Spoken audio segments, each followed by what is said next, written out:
It's really hard to even believe that it's achievable in today's world, but back then there was many of us that were actually at the Olympic Games at 15. I wasn't the unusual.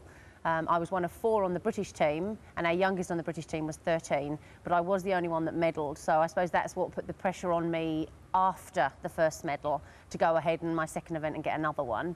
But at the time it was just another day in the office, so to speak. I was only a 15-year-old, arrogant, at least I'm honest, swimmer that just got in there and did what she knew how to do best, so to speak. You say you were arrogant. Do you think that was a positive attribute? It is, in as much as I would stand on the blocks and it's self-belief. So arrogance for me is my self-belief. I would stand up there and think, I'm going to give it everything I've got and I don't care who I'm standing next to. And my arrogance, as I call it, is the ignorance of my fellow competitors and what they were capable of, because on the day, it's only what you can do that counts. 15 is very young, and we've already spoken to Dean about the year after year of training. Did you know you always wanted to do this? Yes, apparently my mum says that I said at 7 I was going to the Olympics, so it was obviously part of my plan, part of my dream, so it was just considerably younger. By the time I was 11, I was actually already on the national team, and I was already doing world record times. I was actually the fastest in the world at 11 for 800 metres freestyle. So I suppose I just shone younger than most, but there is a disadvantage to that in as much as you finish sooner. So where you gain at one end, you maybe you lose out at the other end. What about your teenage years? Do you think you missed out on a normal teenage life? No, I don't think I was ever a normal teenager. But then most people that know me maybe probably would think I'm probably never normal.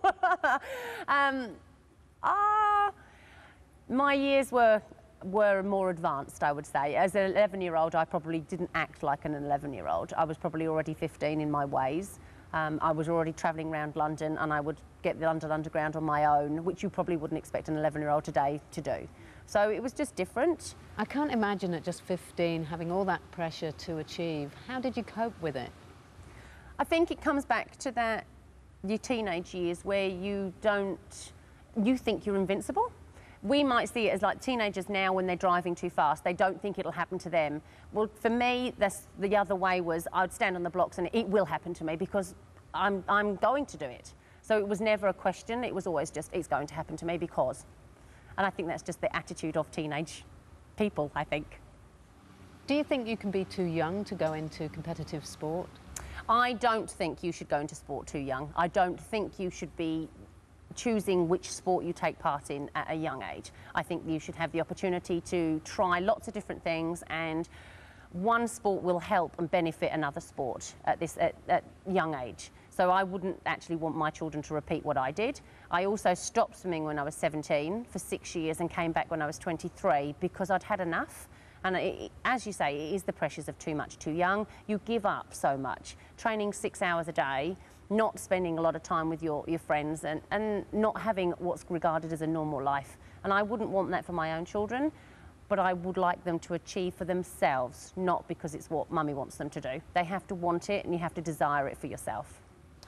There's one quote that I read that said, it started out as a giggle and ended in tears. That sounds sad. It is a little, and in as much as I think you just assume you'll go back to where you were, where you left off. I assumed I would be able to achieve what I'd already achieved in my younger years.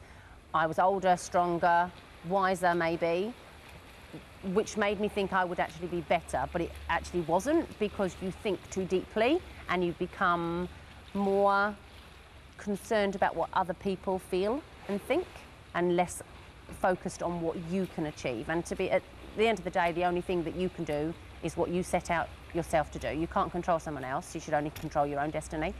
And I didn't have that, as an adult, I didn't have that last little bit of grit or whatever it was that I had as a child. Back in the 80s, it's known that there was significant drug abuse. Were you ever exposed to it?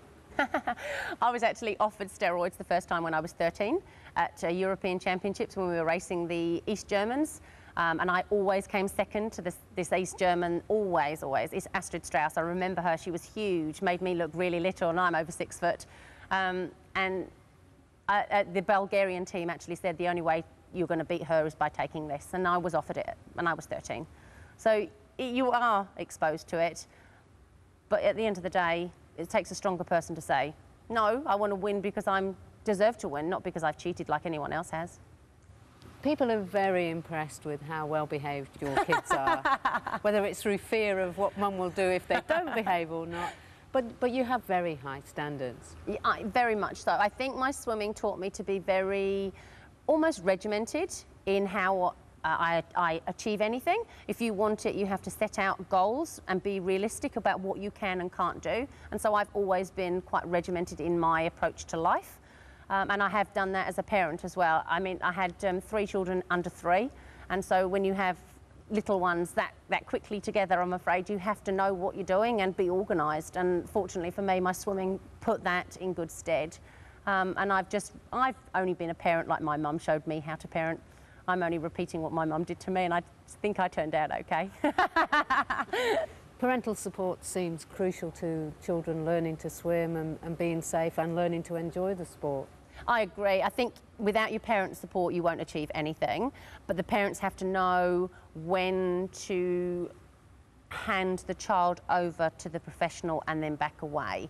I probably had as close a relationship with my swim coach as I did my father. My dad knew when he had to withdraw and my coach had to step in. There is a line there that your parents are the ones you go home and moan about and when you've had a bad day, and they actually are to listen but not add an opinion or a comment, really. They just need to be the ears, because the relationship is between the athlete and the coach. And to achieve that bond is very, very close. You're taking the whole family to London for the Olympics this year. Will you be watching any of the swimming? We're not going to actually go to we were offered tickets, but they were offered at $870 each.